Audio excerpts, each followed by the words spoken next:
Yesterday, we learned about Clara Barton. Clara Barton was a compassionate and caring woman who helped the wounded during the Civil War. She helped them by gathering medical supplies and treating them on the battlefields. Clara Barton was given the nickname the Angel of the Battlefield because she was so helpful to those wounded soldiers. After the Civil War, Clara Barton did something very important. She founded the American Red Cross. Today, we're going to learn a little bit more about President Lincoln and a very important document that he wrote. But first, let's go over some of the vocabulary words that we will see. Abolished. Abolished means stopped or ended. We've talked about the word abolished a little bit before. In the North, abolitionists wanted to abolish slavery or stop slavery. Right now, we are learning from home because school has been abolished for the rest of the year, or stopped. I'm going to say a couple other examples of things that have or have not been abolished. The teacher said, "We will continue to go for a nature walk every week for the rest of the year." If the teacher said this, that means that weekly nature walks were not abolished. Sandy told her brother that he was no longer allowed to use the basketball in the house. That means that basketball in that house was abolished. The volleyball team raised enough money to play another season. If they're able to keep playing, that means that volleyball was not abolished. See if you can think of a time when you wanted something to be stopped or abolished.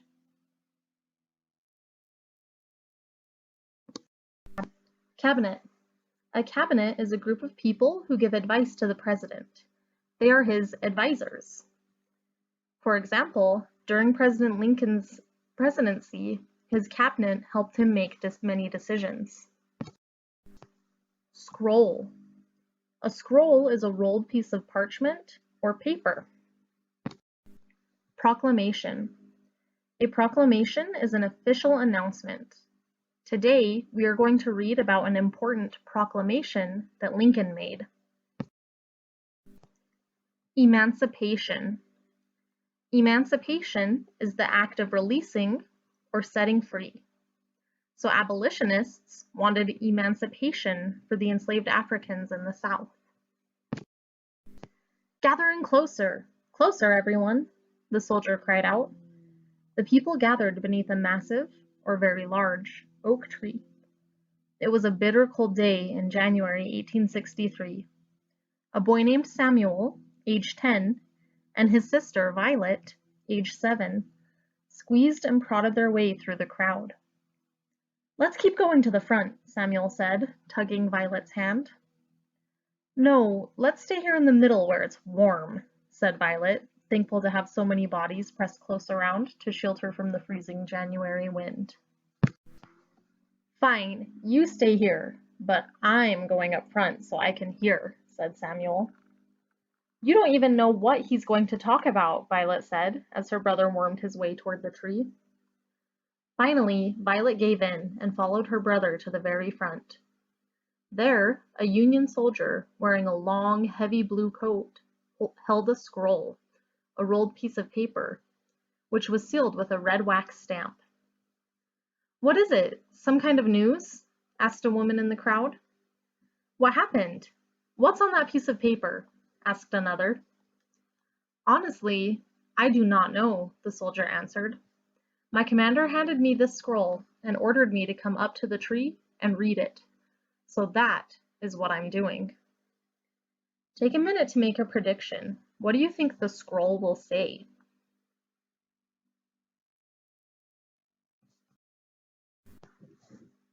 The tree where the people were gathering was in a place called Hampton, Virginia. Hampton was different than other places in Virginia, mainly because nearby Fort Monroe was still under Union control. Unlike Fort Sumter and so many other forts controlled by the Confederates, the Union still held Fort Monroe, so the Union soldiers also controlled the nearby port and town. During the war, many escaped slaves had come to Fort Monroe, hoping to be safe from slave catchers. Eventually, a community of free African Americans had sprung up around the town of Hampton, and that is why, on this day in 1863, a large group of free African Americans were gathering under the giant oak tree in Virginia to listen to a Union soldier. Samuel and Violet had been born into slavery, but their parents had managed to escape at the beginning of the war, and they had been living in Hampton ever since. "Quiet," the soldier called. "Quiet, please." When everyone was settled, the soldier read the first words. "By the President of the United States of America, a proclamation." So this is going to be an official announcement from President Lincoln. Let's find out what it says. The soldier waited a moment. Everyone knew right away that they were about to hear something very important. It was not every day that the president sent out written proclamations. The soldier continued reading. "Whereas, on the 22nd day of September, in the year of our Lord 1862, a proclamation was issued by the President of the United States, containing, among other things, the following, to wit." "What did he just say?" Violet asked eagerly, tugging on Samuel's sleeve. "I'm not really sure," he replied. "I think it was just a fancy way of saying the date. I think. Now just hush and listen." So the date was September 22nd, 1862. The soldier read some more. "That on the first day of January, all persons held as slaves within any state or designated part of a state shall be thenceforward, and forever free." The crowd erupted in gasps of joy and relief. "Read that again," someone shouted, interrupting the soldier. "I want to make sure I heard you right." Everyone in the crowd had been enslaved at one time, so they were very happy to hear that President Lincoln was proclaiming an end to slavery. Samuel and Violet listened to the rest of it, but when it was over, Violet did not really understand most of what she had heard. "So does this mean that we don't have to worry about being captured by the slave catchers anymore?" she asked Samuel. "I think so," Samuel answered, rubbing his chin. "I think President Lincoln said all slaves are now free, but I'm not really sure. We'll have to ask Mother what it all means."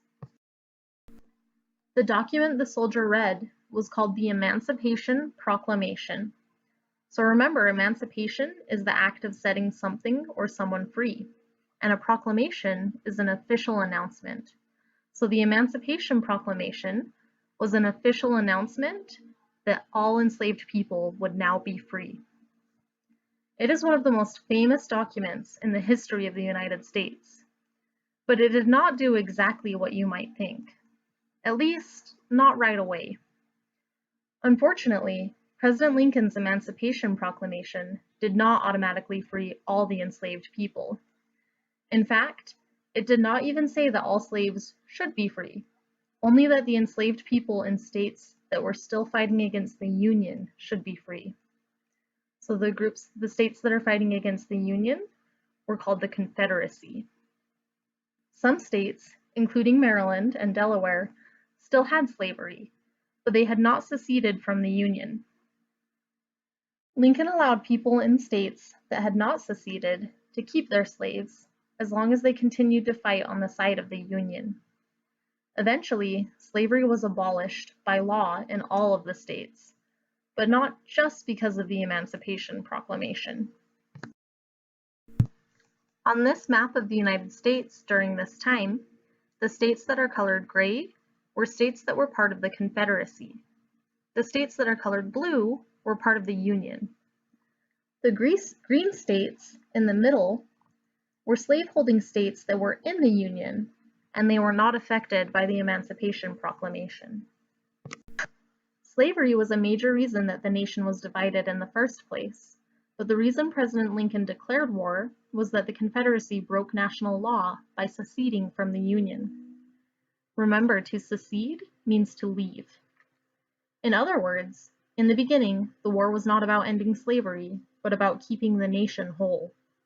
The Emancipation Proclamation changed this. The Emancipation Proclamation changed the focus and purpose of the war at a time when things were not going well for the Union. This was before the Battle of Gettysburg, which took place in July 1863. The Union had not won many battles, yet tens of thousands of men were already dead or wounded, and there was no end in sight to the war.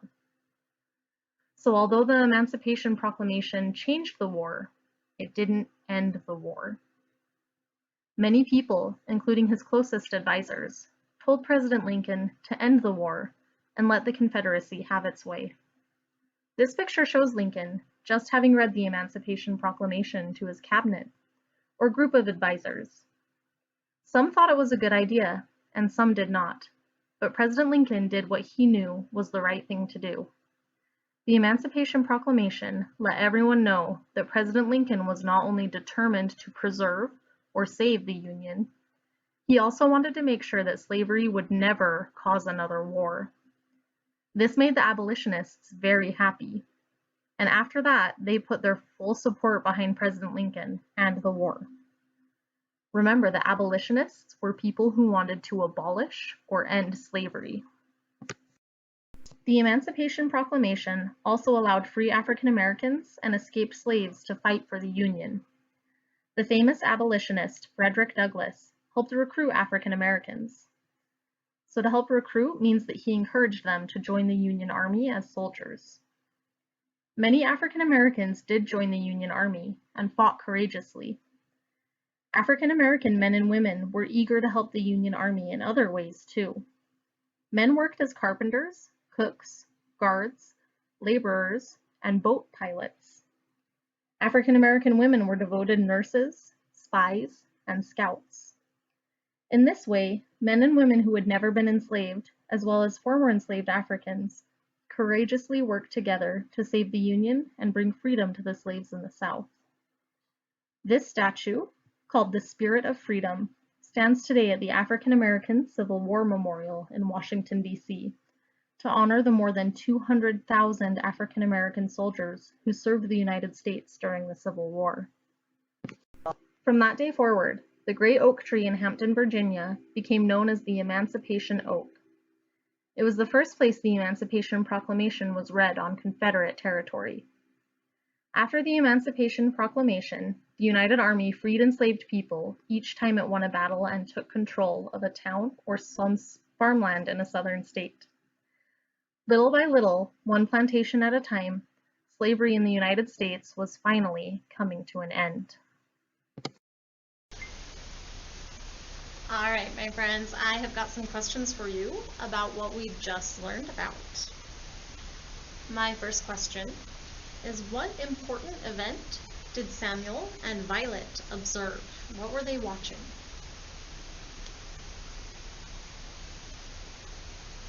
They were watching someone read the Emancipation Proclamation.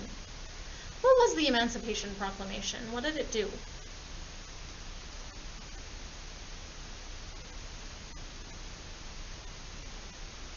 That proclamation changed the focus of the war and eventually led to all slaves being freed. It also allowed African American soldiers to fight for the Union Army and to help fight for others' freedom. Why do you think it was a Union soldier that read the Emancipation Proclamation instead of a Confederate soldier?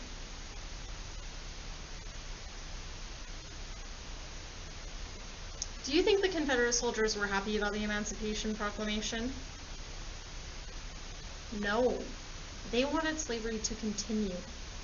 But the Union was fighting for enslaved people to be freed, and they supported the Emancipation Proclamation. What happened first? Did Lincoln write the Emancipation Proclamation first, or did he become president first? He was already president when he signed the Emancipation Proclamation, which gave him the power to make it an official declaration. The tree that Samuel and Violet were watching from was called the Emancipation Oak. Do you think it's a good name for the tree?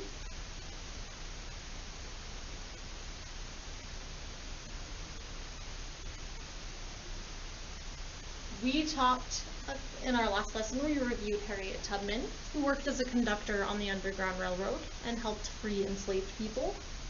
How do you think she felt about the Emancipation Proclamation? I think she would have been really happy with it, really happy to hear it.